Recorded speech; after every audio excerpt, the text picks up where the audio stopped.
कल पीआईए की एयरबस जो कि लाहौर से कराची जा रही थी, इसमें अमले समेत 98 मुसाफिर सवार थे। ये रनवे से कुछ दूरी पर क्रैश होती है। इसमें मौजूद तमाम ही मुसाफिर सिर्फ 2 मुसाफिरों को छोड़कर जो वो भी मौजूदाती तौर पर महफूज रहते हैं, बाकी तमाम मुसाफिरों की मौत हो जाती है। जो 2 मुसाफिर बचते हैं उनमें से एक मुसाफिर तो जब त्यारा गिरने लगता है उससे कुछ देर पहले जंप मार देता है, जबकि दूसरा मुसाफिर जब त्यारा गिरता है और टुकड़े टुकड़े हो जाता है, आग लगने से पहले इस त्यारे से किसी तरह बच निकलता है और जिसे बचा लिया जाता है। बाकी तमाम मुसाफिर बच नहीं पाते। लेकिन कुछ अब बहुत पुरसरार और हैरत अंगेज बातें सामने आ रही हैं कि कैसे ये त्यारा गिरकर तबाह हुआ। इस वीडियो में आपके साथ वो तमाम बातें और वो तमाम पुरसरार चीजें शेयर करेंगे। इस हादसे के बारे में डिस्कस करने से पहले हम माजरत करना चाहते हैं और अफसोस भी करना चाहते हैं उन तमाम लोगों से जो किसी न किसी तौर इस हादसे से मुतासर हुए हैं। अगर किसी हमारी बात से दिल आजारी हो किसी की तो हम पहले ही माजरत ख्वाह हैं, क्योंकि हम सिर्फ एक समझने की कोशिश कर रहे हैं कि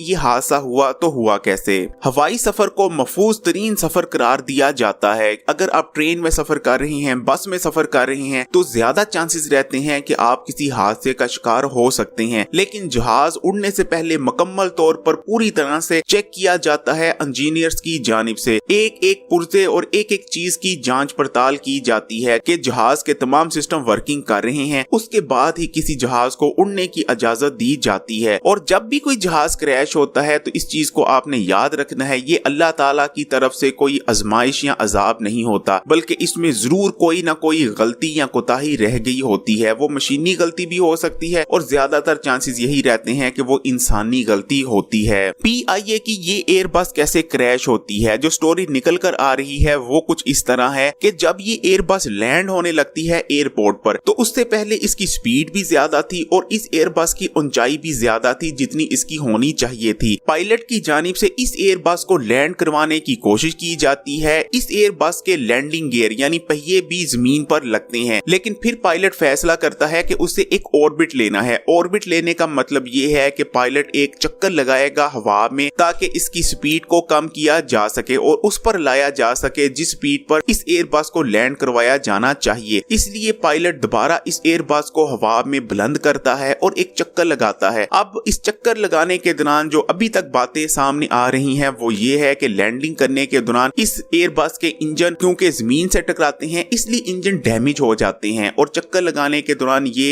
एयरबस अपनी थ्रस्ट खो देती है। यानी इंजन क्योंकि फेल हो जाते हैं इसलिए इसकी जो थ्रस्ट होती है यानी इंजन जो इसको पुश कर रहे होते हैं वो पावर कम हो जाती है और बिल आखिर दोनों इस एयरबस के इंजन फेल हो जाते हैं, जिसके बाद ये ग्लाइड करने लगती है यानी बगैर इंजनों के उड़ने लगती है। इसको ग्लाइड करना कहते हैं। इसी दौरान जहाज में थ्रस्ट बिल्कुल खत्म हो जाता है और बिल आखिर ये जहाज बुरी तरह से क्रैश कर जाता है। यानी अभी तक जो स्टोरी सामने आ रही है उसके मुताबिक ये जहाज बिल्कुल फिट था, किसी किस्म का कोई मैकेनिकल फॉल्ट नहीं था इस जहाज में। लेकिन क्योंकि पहली दफा लैंडिंग करने के दौरान इस जहाज के इंजन जमीन से टकराए इसलिए इंजन तबाह हो जाते हैं, खराब हो जाते हैं, जिस वजह से ये जहाज क्रैश कर जाता है। लेकिन ये कोई हतमी स्टोरी या हतमी हकाइक नहीं। हतमी हकाइक तो उसी वक्त सामने आ पाएंगे जब ये जहाज कैसे क्रैश हुआ उसकी मुकम्मल रिपोर्ट शाया की जाएगी पीआईए और एयरबस इंडस्ट्रीज की जानिब से। इस जहाज को मैन्युफैक्चर करने वाली कंपनी यानी एयरबस इंडस्ट्री ने इस जहाज की तहकीकात में मुकम्मल तावन करने का यकीन दिलाया है और वो तावन कर भी रहे हैं। लेकिन अब देखने वाली बात यह है कि इस जहाज के गिरने की वजह मेंटेनेंस डिपार्टमेंट की गलती थी, पायलट्स का कोई एरर था, इंजीनियरिंग डिपार्टमेंट ने कोई फॉल्ट छोड़ दिया था या कंट्रोल टावर से किसी किस्म की कोई गलती हुई थी जहाज को गाइड और नेविगेट करने में। असल फ्लो क्या था वो हतमी तहकीकात के बाद ही सामने आ पाएगा। लेकिन अगर हम पुराने एयर क्रैशेस को देखते हैं तो हमारे सामने एयर क्रैश होने की जो ज्यादा बड़ी वजह सामने आती है वो पायलट का एरर ही होता है। यानी इंसानी गलती की वजह से ही जहाज ज्यादातर क्रैश होते हैं, क्योंकि टेक्नोलॉजी में एडवांसमेंट के साथ मशीनी एरर्स कम से कम होते चले जा रहे हैं। इस वीडियो को लाइक करें, शेयर करें और खबरी को अगर अभी तक सब्सक्राइब नहीं किया तो खबरी को सब्सक्राइब करके बेल आइकॉन को लाजमी क्लिक कीजिएगा।